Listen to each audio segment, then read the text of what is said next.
बिस्मिल्लाहिर्रहमानिर्रहीम अस्सलाम वालेकुम। आप देख रहे हैं diplomatic and current affairs with doctor Munawwar Hussain. International news के साथ जो कि इस वक्त टॉप ट्रेंड के ऊपर चल रही हैं वो मुख्तसरन में डिस्कस करूँगा। उसके साथ थोड़ा सा तारीख़ को भी टच दूँगा कि इस ख़ित्ते के साथ जिसमें हम रह रहे हैं इसका ताल्लुक़ इस्लाम से कब जुड़ा और इसकी तारीख़ क्या है।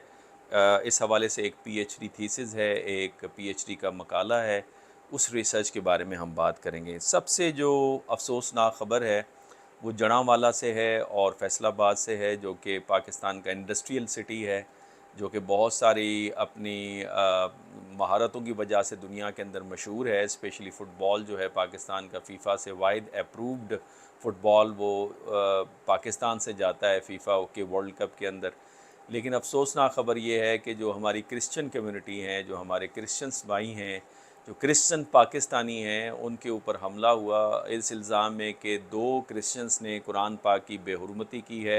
इस सवाल से कहा यह जा रहा है कि 3 चर्चेज़ को आग लगा दी गई है, तोड़ फोड़ हुई है, कई मकानों को नुकसान हुआ है और ख़वातीन और बच्चे जो हैं वो जंगल में रात को पनाह लेने पर मजबूर हुए हैं। लेकिन इसमें रियासत एक्शन में आते हुए नज़र आई और पुलिस वहाँ पे डिप्लॉय कर दी गई है। पुलिस ने मुज़ाहिरीन से बातचीत करने की भी कोशिश की, पैरामिलिट्री फोर्सेस भी डिप्लॉय कर दी गई है लॉ एंड ऑर्डर को मेंटेन करने के लिए।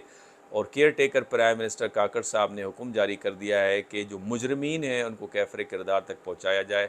अफसोसनाक बात यह है कि पाकिस्तान का जो माशरा है, जो बड़ा कलरफुल, बड़ा वाइब्रेंट हुआ करता था 1970s में, 80s के बाद तदरीजन इसके अंदर आपको डिक्लाइन नज़र आता है। और हमारी जो माइनॉरिटी है जिसका किरदार पाकिस्तान की तरक्की में बड़ा अहम नज़र आता है, उनको भी टारगेट किया जाता है वक्तन फ़वक्तन मज़हब के नाम के ऊपर। और वक्त आ गया है कि हम अब इसके ऊपर रिफ़ॉर्म लेकर आएँ। और मैं बारहा इस पे ज़ोर देता हूँ, जितनी हम देर करेंगे उतना ज़्यादा नुकसान हम उठाएंगे।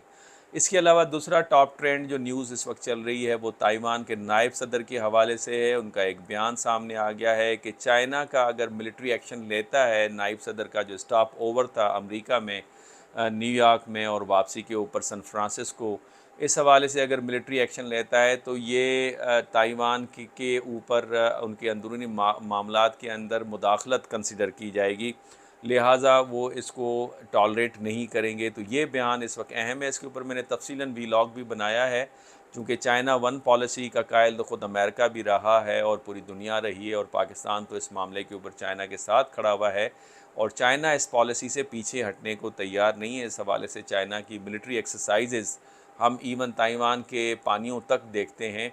और फ़र्क ये है अमेरिका और चीन के दरमियान में कि अमेरिका चाहता है कि ये नेगोशिएशंस के ज़रिए से वन चाइना पॉलिसी की इम्प्लीमेंटेशन हो, और चाइनीज़ समझते हैं कि अगर दुनिया इसमें मुदाखलत करेगी, जिसमें चाइना और अमेरिका की टेंशन इंक्रीज़ भी हुई जब नैन्सी पेलोसी जो कि उनके कांग्रेस की चेयरपर्सन थी, उन्होंने विज़िट पे किया, उसके बाद टेंशन दोनों ममालिक की इसमें बढ़ती चली जा रही है और चाइनीज़ समझते हैं कि इस हवाले से अमेरिकन्स की मुदाखलत है।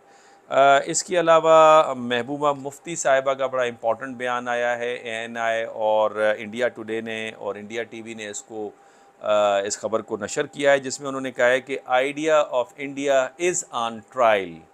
ये उनका बयान है और ये बयान उस वक्त आया है जिस वक्त सुप्रीम कोर्ट के अंदर डिबेट चल रही है कश्मीर के इशू के ऊपर, जिस पे महबूबा मुफ्ती ने इंडियन जो वकला है उनका शुक्रिया अदा किया कि बेज़बान कश्मीरियों की वो ज़बान पर बनकर फ़ाइट कर रहे हैं सुप्रीम कोर्ट में। और इस डिबेट के अंदर इंडियन मीडिया के मुताबिक बीजेपी जो है वो एक्सपोज़ हो रही है कि उनकी जो मेजॉरिटी थी पार्लियामेंट के अंदर उसका फ़ायदा उठाते हुए उन्होंने इंडियन कॉन्स्टिट्यूशन को सबवर्ट किया है। ये कहना है इंडियन मीडिया का और महबूबा मुफ्ती साहिबा का। एक अच्छी ख़बर ख़ित्ते के हवाले से, मैं अच्छी ख़बर इसलिए कहता हूँ कि ख़ित्ते के अंदर अगर अमन होगा तो खुशहाली भी आएगी। चाइना और इंडिया के दरमियान में दोनों की डिफेंस मिनिस्ट्रीज़ ने स्टेटमेंट जारी कर दी है कि वो अमन व अमान की सूरत हाल को बरकरार रखेंगे और बरकरार रखने की पूरी कोशिश करेंगे।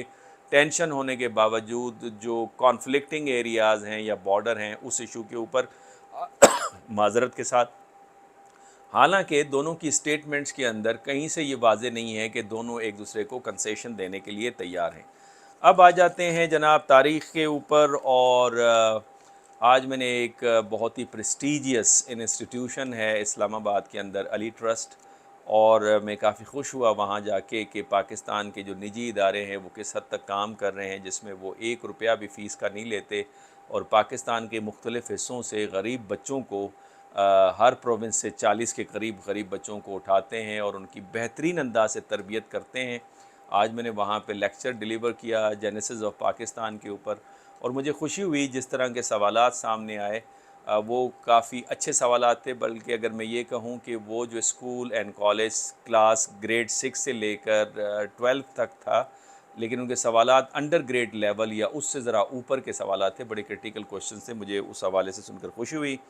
उसमें जो मैंने लेक्चर तैयार किया उसको मुख्तलिफ़ पार्ट्स में आपके सामने रख दूँगा। पहला, इस्लाम का ताल्लुक़ इस ख़त्ते के साथ क्या रहा है। इस हवाले से एक पीएचडी थीसिस है जो कि जामशोरो यूनिवर्सिटी सिंधी डिपार्टमेंट के अंदर लिखा गया है, जिसका टाइटल है सिंध जी आज़ादारी, सिंध में आज़ादारी की शुरुआत। और वो ये बताते हैं कि इस सरज़मीन का ताल्लुक़ इस्लाम के साथ उसी वक्त जुड़ा था जिस वक्त नबी अकरम सल्लल्लाहु अलैहि वसल्लम मदीना के अंदर तशरीफ़ फरमा थे और इस्लाम की प्रीचिंग फरमा रहे थे। इसी दौरान सिंध से 4 लोग गए मिलने के लिए नबी सल्लल्लाहु अलैहि वसल्लम को। उन्होंने तोहफ़े में अजरक भी पेश किया, जो बाद में आपने वो अजरक अपनी बेटी बीबी फ़ातिमा ज़हरा सलामुल्लाह अलैहा को पेश किया। और उसके बाद सहाबा के साथ लौट आए और यहाँ पे इस्लाम की तबलीग हुई। उसमें 2 सहाबा रास्ते के अंदर इंतकाल कर गए थे, जबकि 2 सहाबा जो हैं उनकी मज़ार मकली हिल्स के अंदर है। आपने फरमाया कि इस एरिया से मुझे ठंडी हवाएं आती हैं। हज़रत उमर फ़ारूक रज़ी अल्लाह ताला अन्हो के वक्त के अंदर जब ईरान फ़तह हुआ तो ईरान के जो आखिरी बादशाह थे यज़्दजर्द, उनकी जो ज़ोजा थी उनका ताल्लुक़ सिंध के साथ था। तजारती ताल्लुकात थे दोनों के दरमियान में, और वो जब माल गनीमत के तौर पर आईं तो वो दोनों खलीफा दोम ने इनायत कर दी इमाम हसन इमाम हुसैन अलैहिस्सलातु वस्सलाम को। उनसे उनके निकाह हुए, एक का नाम बीबी शहर बानो और बीबी कंज़ बानो, और फिर नबी अकरम सल्लल्लाहु अलैहि वसल्लम के घराने की जो औलाद है, नस्ल जो है, उससे आगे बढ़ी।